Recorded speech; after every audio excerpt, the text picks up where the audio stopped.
Sekarang saya lagi berada di area Batu Pahat.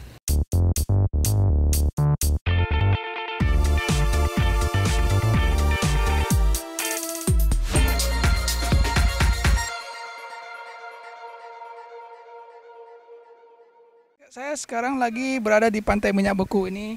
Kita mau tengok salah satu perigi yang ada di Batu Pahat. Kita mau sama Cik Aziz. Kita naik ke atas bagaimana ya?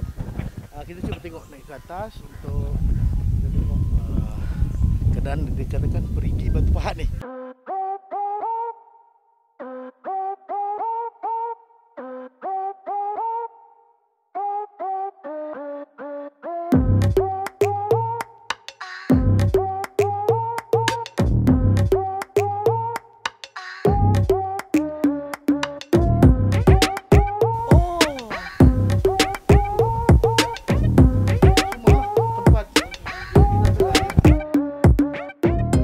Oke, kita udah masuk ke area periginya nih, dibawa sama Cik Aziz. Perigi Batu Pahat.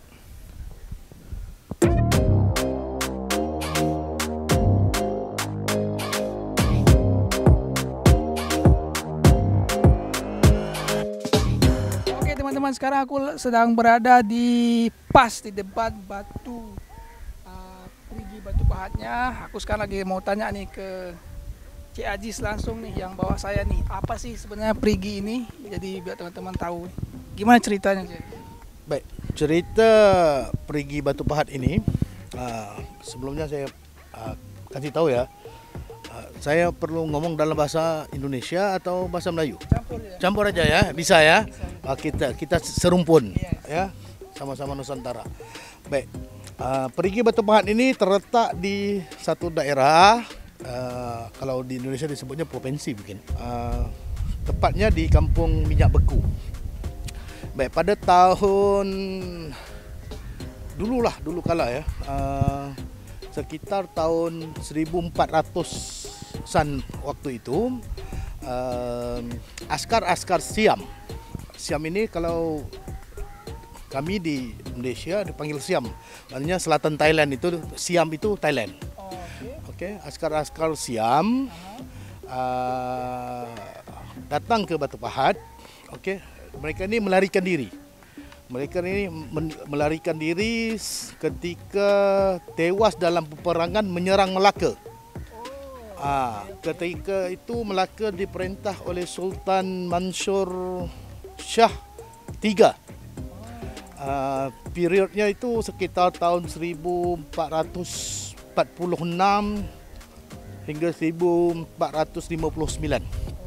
Okey. Ketika itu Sultan Mansur Shah memerintah Melaka. Okey, ketika itu Siam menyerang Melaka.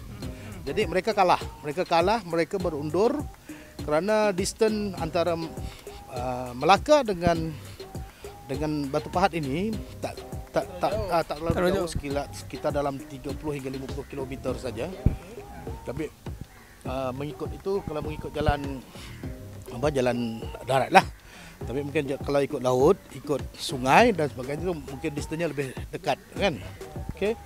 Jadi setelah askar Siam ini dikejar oleh Tun Perak, yang ini bendahara Melaka ketika itu.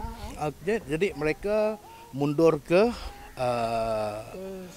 sini melalui Muar, dari Melaka ke Muar ke Batu Pahat, dan mereka sampai bila mendarat di sini mereka memahat. Kalau di memahat itu apa ya namanya? Ya, pahat. Pahat ya, memahat apa ini satu perigi untuk mereka gunakan untuk